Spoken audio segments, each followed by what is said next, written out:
You have to know the country. You have to walk around it. You can't read through the books.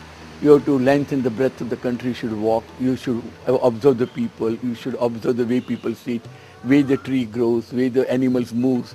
All these movements, if you don't study, and if you don't have seen it, then you are designing, but you don't have an understanding of the soil.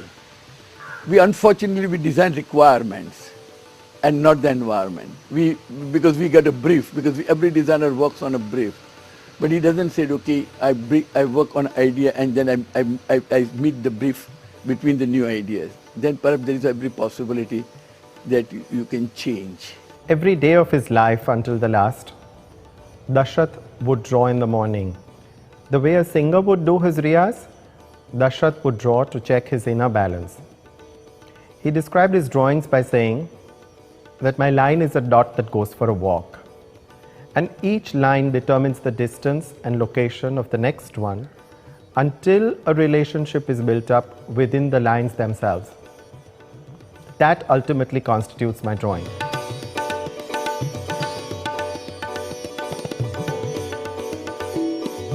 Such simple thoughts produce the most complex works. Simple insights into the future produced path-breaking works.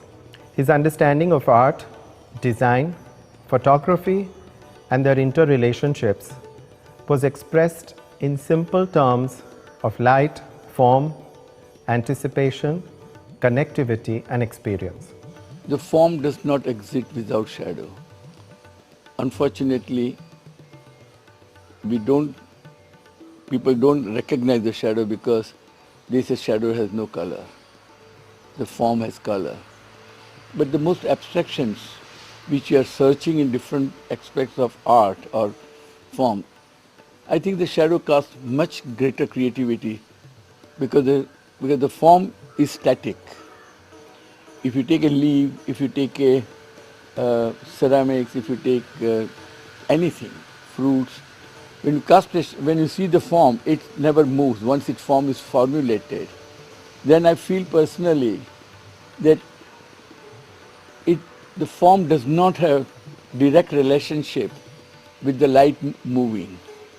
So what happens when the same form at the one static positions, the form itself is very static. So form does not have freedom to move anywhere on its own until you lift it and put it, or you put the light. Where once you put a form or whatever the position you put, it depends on the source of light how it moves, and that makes the shadow elongations, short, long, wide, sharp, unsharp. Knowledge you can acquire in isolation, in a classroom, at the book, through the books and through the media and everything. You can say, I know. But experience you cannot. Because you can't bring mountains in your house. If you wanted to know how to climb on a mountain, not by National Geographic magazine, you can't see I can't climb all mountains. And you know it. You know mountains are there. But if you have to experience what is climbing, then you have to climb the mountain yourself.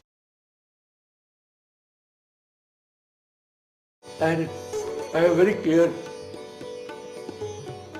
thing in my mind that if I make it as a pure design event, then maybe I don't have enough budget or enough time or enough resources to do something which people always remember. The second very important question was that the locations. After thinking a lot, I said I will do a Festival of India's inaugurations in front of the Eiffel Tower.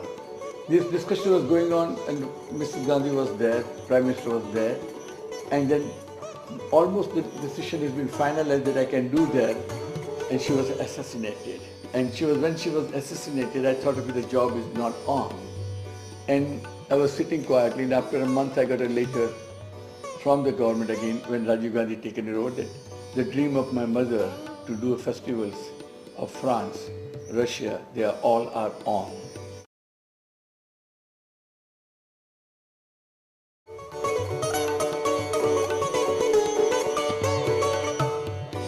Henri Cartier-Bresson one of the greatest photographers the world has produced it for the last century, that he was not photographer, he's beyond photography. Because he says, I'm using photography, camera as a medium. I'm a poet. I think differently. And whether I write a poetry with pencil or paper or pen, it doesn't make difference. It's the content of the poetry is the most important thing, not the media.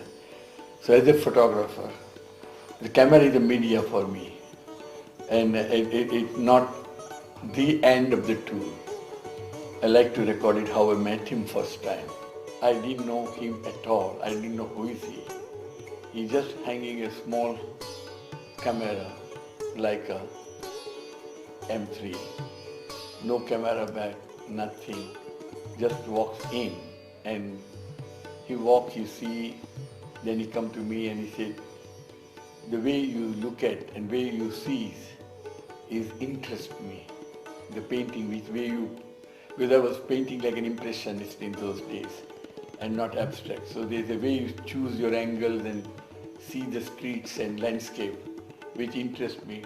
Are you interested in photography? My name is Henry Karthik. So I said, no, I don't like photography because I draw everything what I see and I feel quite nice. So he says, you not tried camera, but if you try, I'm sure you will do something very good. Do you mind? Take 3 photographs for me. And maybe for the first time he's given his camera to somebody to use it. He said, but I don't know anything about photography. He said, I don't want you to know anything about photography. I adjust everything and you don't have to see it. You just see through this viewfinder and press the click. And then when you come, you wind like this and make 4 or 5 photographs in the street. So I go out of the gallery. I did 2 or 3 photographs here for his request.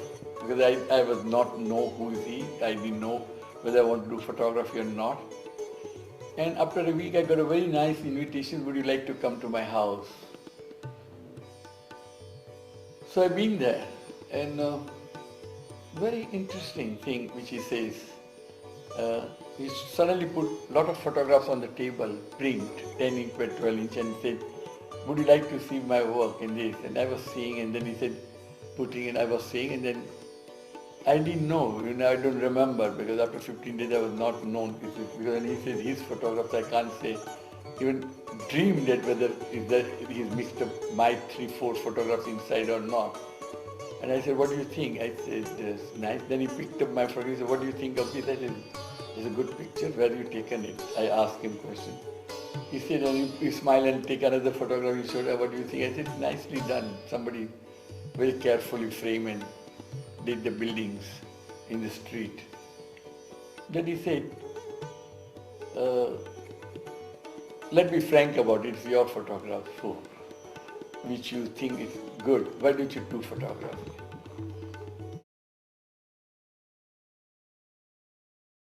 The first activity of NID should start with, institution start with developing his own faculty. By development of his own faculty, you will make the programs. And the people who are eminent designer at that time, and they are one of the greatest of the last century, their contributions in today is unparalleled in the field of design. They all were involved in basically earlier their career in teaching and professional work together. When we approach them, most of the people say that it's too late for us to come as a teachers, but we'll be interested if we can teach and if we can do something to build. And that's how the NID has decided that time that National Design Institute should not start a graduation program called or that, but it's a professional education programs. And in that connections, we brought wonderful people. At that time, like Professor Louis Kahn came, and we had a first professional job was doing IIM.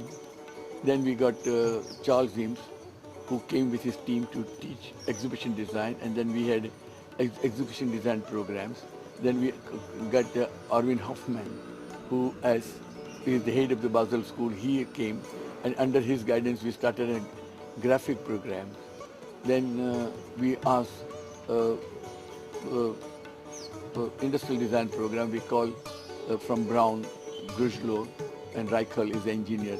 And that's the first time we understood or we got a clarity that it's easy to design a form or easy to design a product. But a product, before it gets into production, you need in between designers and the production process engineer, you need a product engineer who engineer the product so the product is well defined about his detailing, his finishing, his requirement, and then he can guide the designers that this is possible and this is not, and then finally we make the product which can be produced by an industry. We got in furniture design, we got George Nakashima. He came and teach to make pure wooden furniture and how to trade cut and all these things. Then we also have workshop heads from London who can teach us how to use the new tools and new machines and everything. Then we got person to teach us on animations with Leo Leone and Giugini is from Italian animators, and we started animation department. Took your biggest tribute because when Bulaba Institute was in 50s and 60s running, at that there was not a single art gallery in Bombay except the Taj. They had a commercial gallery. We had many painters, but they had no place to exhibit, like Hussain, Gaitonde, Tayyab, myself, Prafulla, Joshi, Dave. Lots and lots of painters in Bombay, they paint, but they had no place to exhibit. I hope in those whole era, I wanted to sometime to bring it, which was one of the greatest support given by the Madhuri Desai and his Bulaba Institute to give an artist a studio to work and to experiment. People might think that who has the time? And I always felt it that everybody will have enough money, enough for his requirement. Everybody will be said, I'm content, I got my enough requirement. But he will be say that, do you have time for me? You said, no, you need to fix up an appointment. Or so we are going to be slowly time poor, and perhaps there is no land to walk. Everything will be filled up without knowing it, without reason. So I think this, I feel personally, I wish I can live another. I was telling in 50s, in 30s, when I was 30, I was saying, I'll be wonderful at age of 50. I will understand what I want to know what I predicted it happened or not happened. Now I'm 80 and I felt that I wish 20 years, I can predict it what can happen in 20 years. I wish I can see it happen to verify, but it's tough. A man like Dashrath doesn't die. He lives forever. NIT is celebrating its golden jubilee and is still going strong. It was the third fully dedicated design school in the world after Bauhaus and Ulm, both which had closed down in less than a decade each. He lives through his lifetime's work, which can be experienced at one time. He lives through his photo essay on the evolution of India, from its independence to globalization. And above all, he lives in the goodwill he left behind for others to develop further in his museum at Alibag.